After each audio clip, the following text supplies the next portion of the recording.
You know, you're so professional. I try to be, man. This is the after show. We decided instead of missing out on some content when we do our recap, we're just going to bring you guys along for the after show. Gosh. Just so everybody knows, earlier I told Will that he's a younger white Morgan Freeman. That's how he sounds with his voice. I got a voice and a face for radio. Oh my god. So for everyone on Spotify, you're welcome. But so for real quick, two things I want to touch on. One, Toby, we're gonna get to your glasses in a second because I want to let Zach know what's going on with those. And then Zach, did you get my text message about the next wheelchair idea or the t-shirt idea for the hunting one? Yeah, I didn't understand though. Okay, so imagine this. This is a crude drawing of a bush. This is for hunting while in a wheelchair. So all you see is the bottom of the wheels, barrel of the rifle sticking out. This is my killing chair. You are ridiculous. And then hey, ridiculous is what people like. You're right. And then, in the background, have some deer antlers or whatever you're trying to kill that day. Just ideas for you, man. I like that. I did like that. Yeah. And then there was another one for hunting. So imagine this is a tree. You got your deer strung up. Here he is, poor little guy's getting gutted. Have the rope going up over the tree down to the guy in the wheelchair and have like hashtag counterweight. That is a good one. I like that. I like that. Yeah. I'm gonna have to do that. I'm a wealth of useless information. I like the other one. What'd you say? Never skip arm day or something? Or don't? Oh yeah, where it's the dude in the chair with just ripped, jacked, massive arms with veins bulging out. Says, sort of like me. Every day is arm day. Sort of like me. Yes, a specimen of a human being. So wait, what's up? What are you saying about his glasses? Oh yeah, tell them about your glasses. They're the blue light. All right, yeah, guys. So and we'll do whenever we get into this with the actual episode. We'll go more in depth. Yeah. Because there's so much. So I would like to recap on a lot of my. I gotta turn the heater on. I'm freezing. A lot of points here, but okay. So, do you know what cortisol is? No. Have you ever heard of cortisol? I never heard of cortisol, no. Okay, all right. So a lot of people, it's a hormone in our body, and a lot of people give cortisol a really bad name because they say it makes them fat. They say it makes them too sleepy. It makes them awake. Okay, they have every excuse in the book about cortisol. Well, our hormone cortisol curve, in the morning, our cortisol goes up, and then throughout the day, it tapers off. Okay. Okay. And one of the big reasons that it goes up is one, because we wake up, and two is because the sunshine that we absorb through our eyeballs tells our brain and our endocrine system, our hormone system, that it's time to get up. It's daytime. It's time to be very productive. So it raises this cortisol.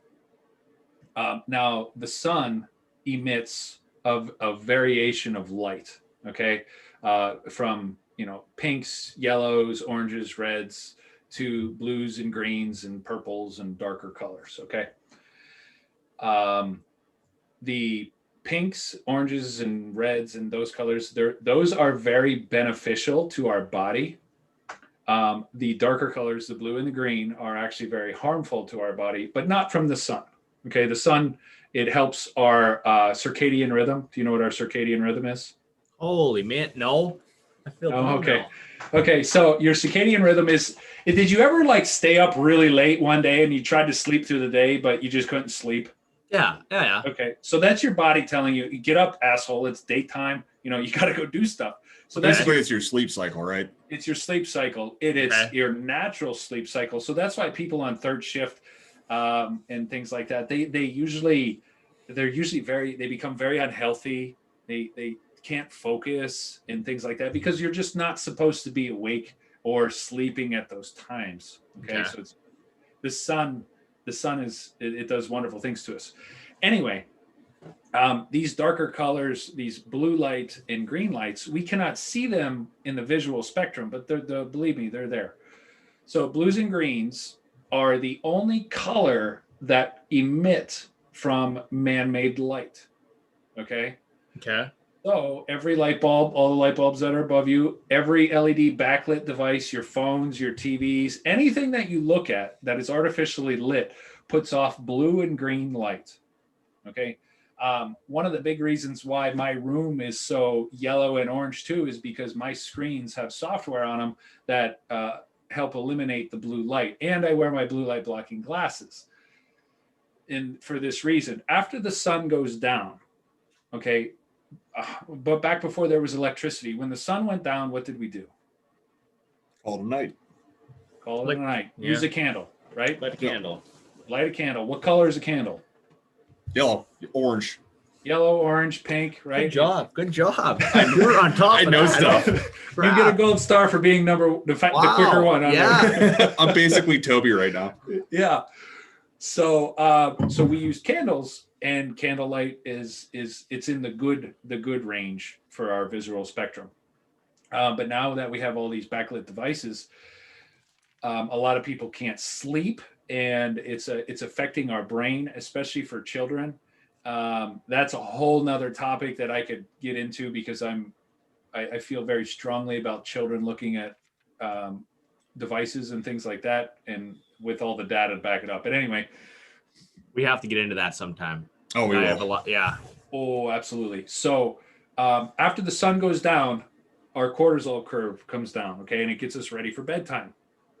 It prepares our body for the night, and it starts the process of getting ready to go to sleep. Well, when all these lights are around, it tells our body that it's daytime. It's blue light. So your body's like, hey, it's daytime, it's daytime, it's daytime. So your one other thing that cortisol does is when it drops off, and these pinks and yellow lights, the last thing you see of the sun, your body starts producing melatonin. It's actually a very, very small amount that our body naturally produces. So I think the smallest that you can actually buy, have you ever heard of melatonin? Yep. Okay. So the smallest that you could buy, I think, is 1 milligram of melatonin. I could be wrong. I've never really looked into it, just from what I hear. I know it's really low dose, because I was looking at him like, that's like nothing. I'm taking 5 of these. Yeah. Okay. Well, that's still like 300 times the amount that our body produces naturally. That's why I usually feel like I have a hangover when I wake up after taking it all. Yeah, exactly. So they're worried about, in the future, of everybody that's taken amounts of melatonin, is that they're going to have a profound effect on their body, and it's a hormone in that system, because they're taking artificial, they're supplementing it, and they don't know what's going to happen, if it's going to stop your own melatonin production. So basically, you might turn into a girl. That's another day. That's another topic. We won't get into that one. Yeah, not today. Unless we have a guest.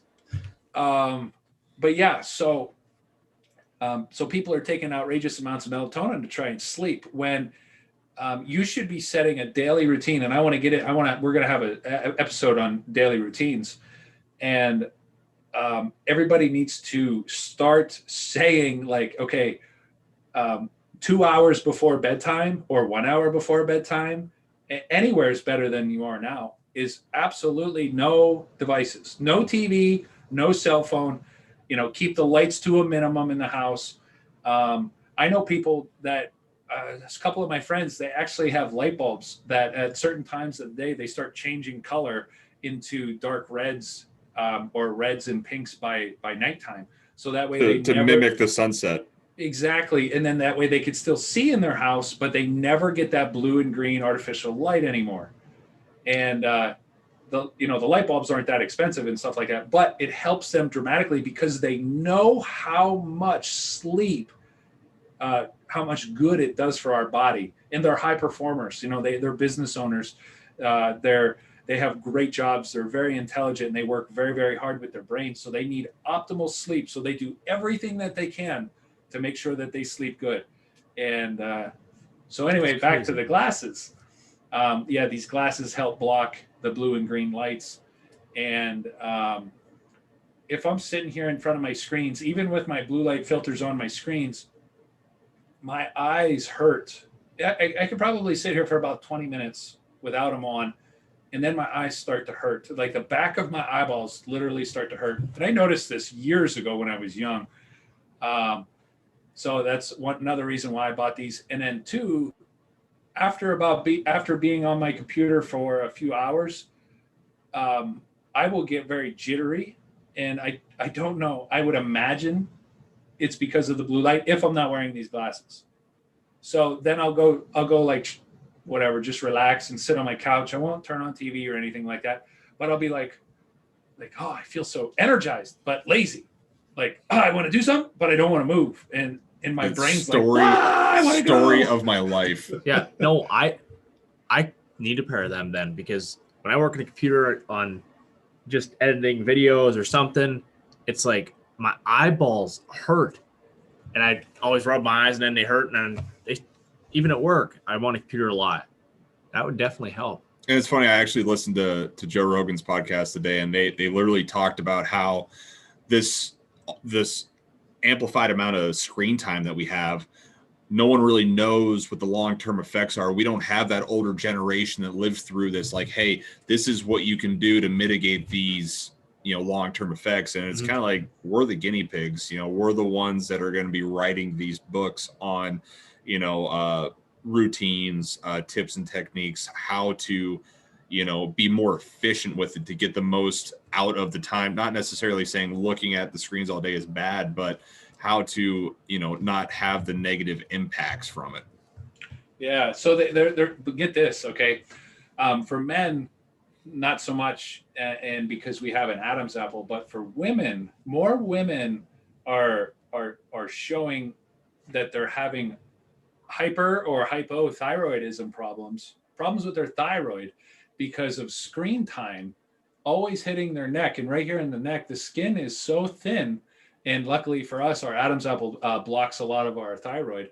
But yeah, they're actually linking more thyroid problems in women, and now they're higher than ever. That's what I was gonna say. You hear about that a lot now. So now is that because the light's going through the skin, hitting the thyroid, and like stimulating it?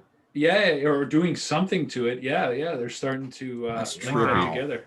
That's crazy. Yeah, so they're a lot of the articles and doctor's notes that I've read, they said, if you're a woman, even if you're a man, wear a high button-up shirt. And if you're a female, please, try to wear a scarf, protect yourself, because, like you said, Will, we're the guinea pigs. Yeah. And Zach, I don't know if you know this about like cell phones. If you ever read any manual on a cell phone, it says don't ever put this closer than 11 inches to your face. I didn't know that. Yeah, ever.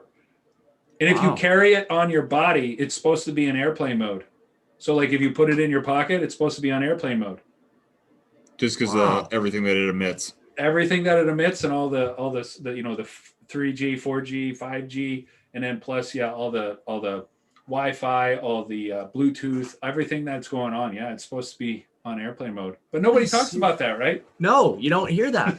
Yeah, unless it's like stuff like this where the people who aren't going along with the mainstream, culture of, hey, nothing bad's gonna happen here. This is all great. Everyone's walking around, we're fine. But it's like, that's what they thought of, originally with X-rays and whatever that green iridium or whatever they're dipping watches in.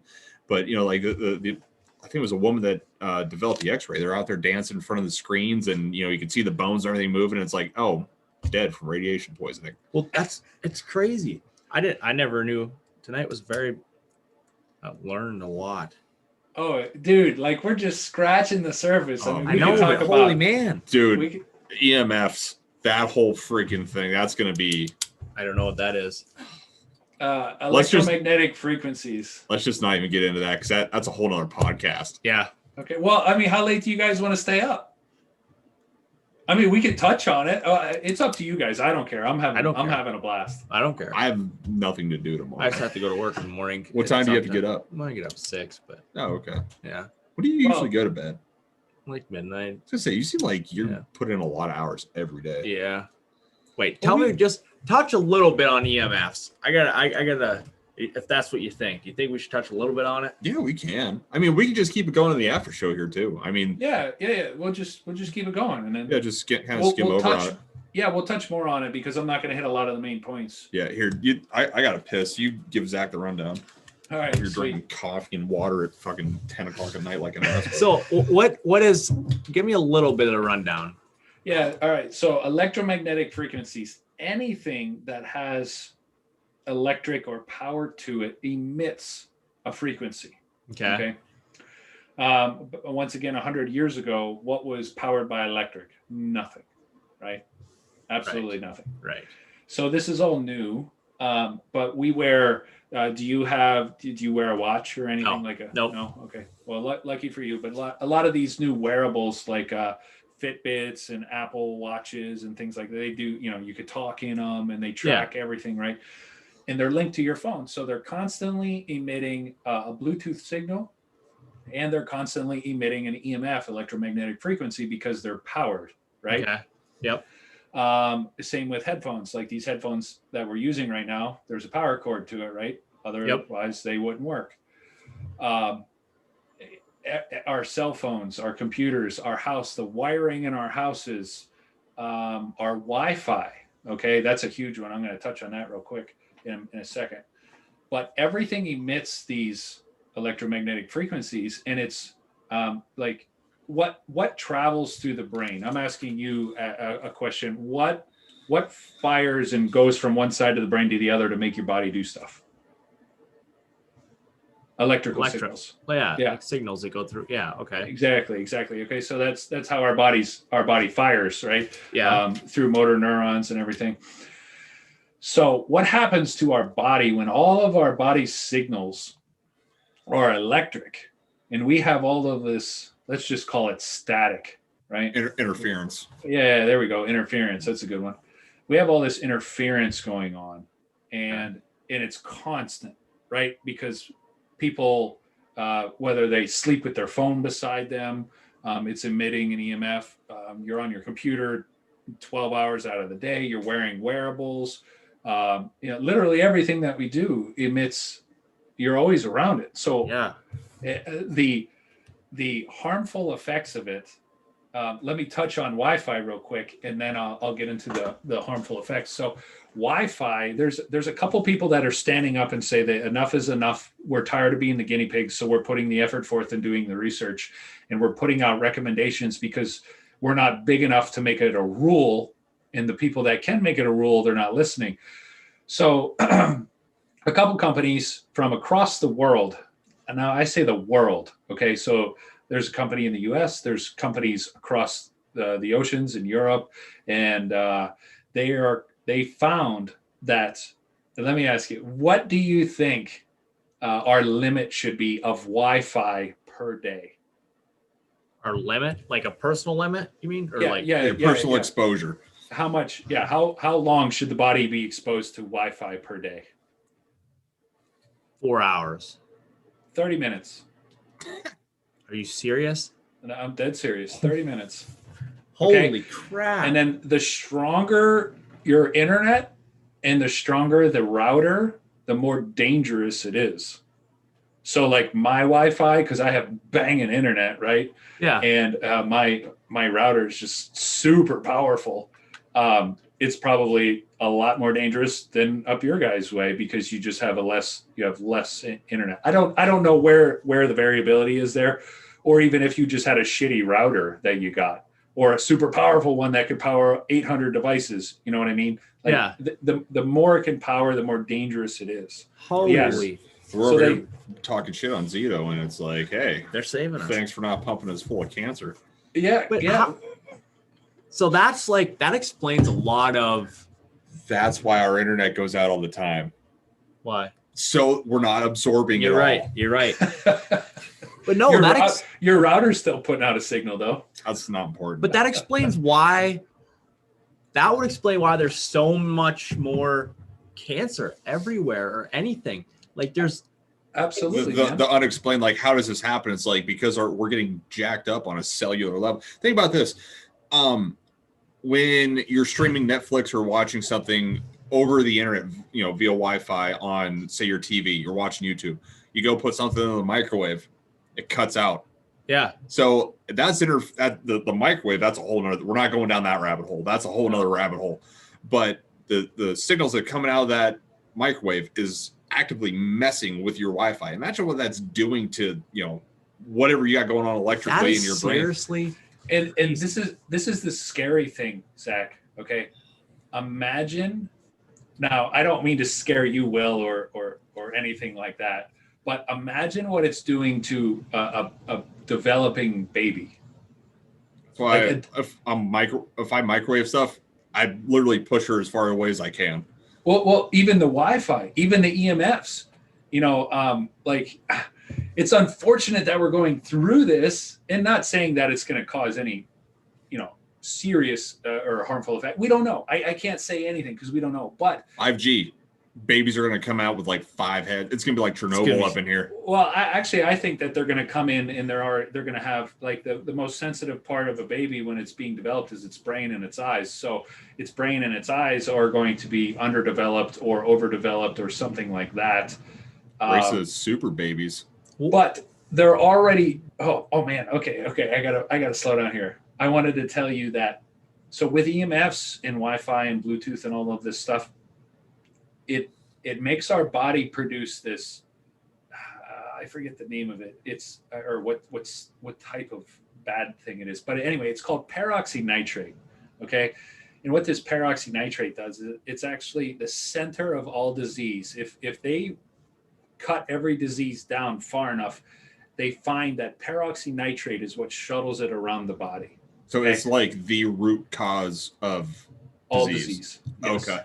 So peroxynitrate is really good at getting in and out of all the cells. Okay, and most of the cells are closed off, and they're literally under lock and key, and you have to have a special formula to get into a cell. Well, peroxynitrate is very sneaky, and it finds its way, and it hijacks all these cells, and it overtakes your body on a cellular level, and then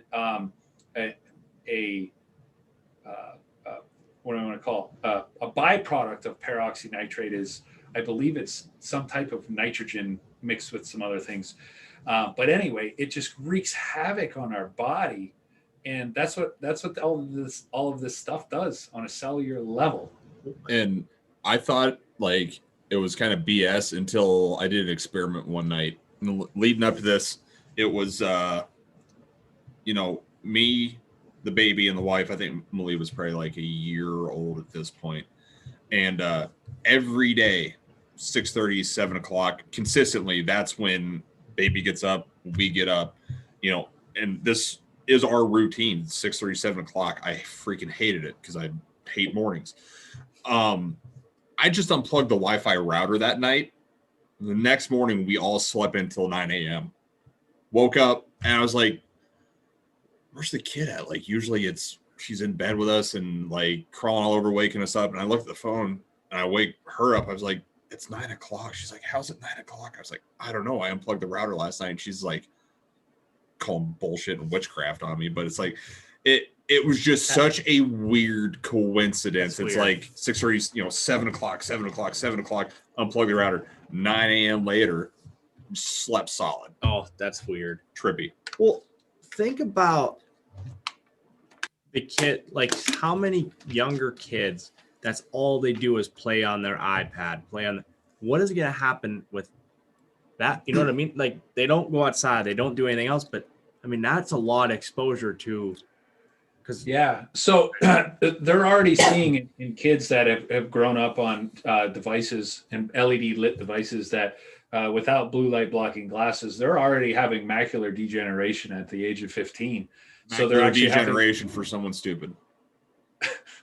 What? Macular degeneration? What is it? Define that quick.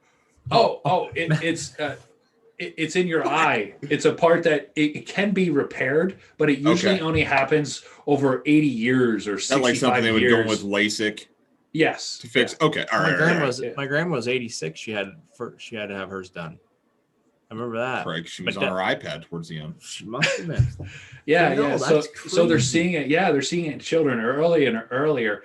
And these companies that have also put out these stats on like, hey, what we should limit our adult bodies to. They're coming out with stuff for kids and recommendations for kids, and I don't believe it was them, but another company actually started linking. They did some studies where okay, do you know how many children are autistic these days? Seems like a lot more than what it used to be. Yeah, it's 1 in 3. Okay. Really? Yeah, 1 in 3. Now, is that, across the spectrum? Yeah, so obviously from mild to severe. Yes, absolutely. Okay. Any diagnosis that is from a So doctor like that even says on autistic. was it a spectrum disorder where it's very light. They have like weird personality tics. Yeah. I should say weird, but different. Right. Okay. But still, so that's crazy because 10 years ago, just 10 years ago, it was 1 in 3,000. 20 years ago, it was 1 in like 28,000. And then even before that, it was like 1 in 184,000. It's crazy. That number is not real. I just made that up just so everybody knows that. But so what's going on? There's something going on. Well, a company that I started putting things together, and they actually started doing tests or research with women that were pregnant and women that were cell phone users, computer users, device users, and things like that, right? Well, say I'm a woman, and I have my big belly. Where's my hand in my phone all the time? Okay, it's right here. So what this is doing is it's I believe this was a little bit while ago when I read this, but the prefrontal cortex is one of the first things to develop in a baby's brain, and it's growing larger than it should be, and it's kind of becoming overdeveloped right off the start. So what this is doing is it's giving them different personality traits or like focusing traits on because it's too developed or underdeveloped, and it's growing too big. Okay. And yeah. So it's pretty crazy. So they did link a lot. I think they did it with 6,000 women, almost split down the center. Women that don't use any phones at all other than to make an important phone call, and they don't spend time on it, versus daily users. And then once they had the baby, how many of those babies came out autistic or within 3 years were diagnosed with autism? And the number, I don't want to quote it, but I know it was above 70% for the women that were actually on the phones. And I think it was only at like 12% for the women that were off the phones. That's crazy. That's insane. Yeah. So they don't know how. They think it was because of that part of the brain, but either way, there's something going on there, and they, maybe they didn't hit it on the spot there, but there's something going on. There's something. Yeah. There's definitely something. But yeah. Well, I think I'm gonna hit the road. Okay. Yeah. We'll. I guess I don't know. We can get together tomorrow and hash out some social media stuff. Sounds absolutely. Good. Go ahead and why don't you cut the video real quick, Will, and then we'll finish up. All right. Hey, if you hung around, thanks for the after show. Yeah. Yeah. It's a 2-in-1 special here. The after show. Woo. Yeah.